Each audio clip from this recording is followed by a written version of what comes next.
Hello, this is Rad from RADACAD. In this video, I'm going to talk about how to import Azure Active Directory users list into Power BI. If you worked with Power BI, you know that there is no default connector for Power BI to get data from Azure Active Directory.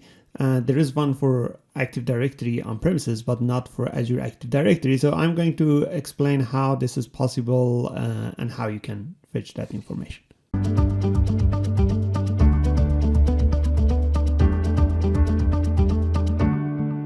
If you are, for example, implementing a row-level security in a dynamic way, you need a table with list of users. And that is one of the reasons that getting data from Azure Active Directory can be quite useful, because if you have that type of data source, then you don't really need to maintain it much. You just import it into Power BI desktop and schedule it to refresh.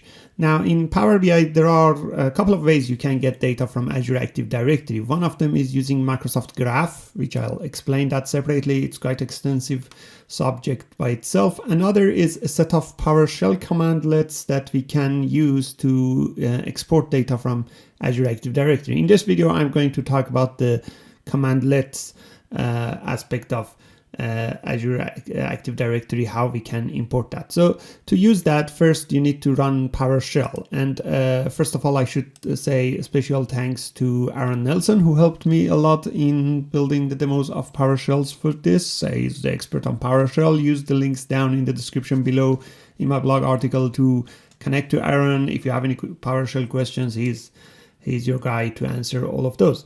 So first you need to run PowerShell, which you can just simply search for PowerShell and make sure that you run it as administrator, because some of the functionalities we are going to use requires administrative privilege.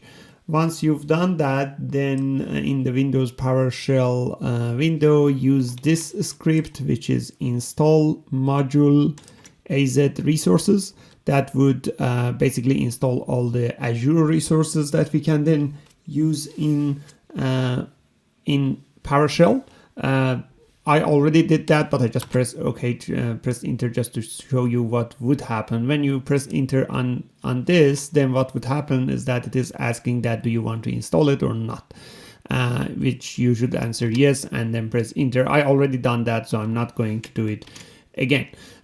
After doing this, first you need to connect to your Azure account, and there are a number of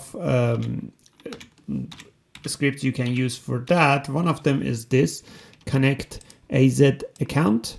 If you use it without any parameters, that will pop up the login authentication of the Azure, and then you log in with the account that you have. And then follow through. Again, I've done that already, so I'm not going to do it. If your account has access to multiple tenants, then in that case, you will one of those tenants will be picked here, unless you use the other parameters for connect-AZ account and then specify which tenant, which environment you are going to connect to. More details of that again is down in the description below. There's a link to my blog article which explains that. So after installing the module, after connecting, then the last step is really simple. You just import those users. Now, you can call it in multiple different ways. The command itself is called get-az AD user.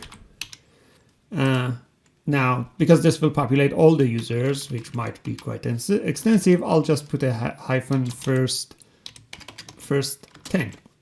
Saying that I just want the first 10 users. Now, make sure that take a look at documentation for this as well, because it has some other parameters which you can use. So this basically will give me the list of first 10 users and some log information about their login and all those other information which might be helpful. So this would be including guest users and users inside your organization, actually everything. Now, this in this format wouldn't be really that much useful for you. You preferably want this to be stored in CSV file, Excel file, or even in SQL Server database so that Power BI can use it. Now, there are multiple ways to do it. This command, which I'm going to show you, is using get AZAD again and use convert to CSV so that the export is converted to CSV. And finally, the output file, set whatever path you want. This will store that information as a CSV file. It might take longer if you have so many users, so you might need to play with some other parameters. And after you've done that, it just runs fairly fast. Again, depends on your list of users. Then you would be able to connect from Power BI using get data to text and CSV and get that information. That information should look like this. This is a sample CSV file exported, which has all of those fields in it. And in Power BI, when you import those information, you can apply a couple of steps saying that remove the first row, which is a header row, then use first row as header, so that will bring these columns types as a header, and this will give you all of your users with the user principal name, which is quite important column for row-level security, especially dynamic row-level security.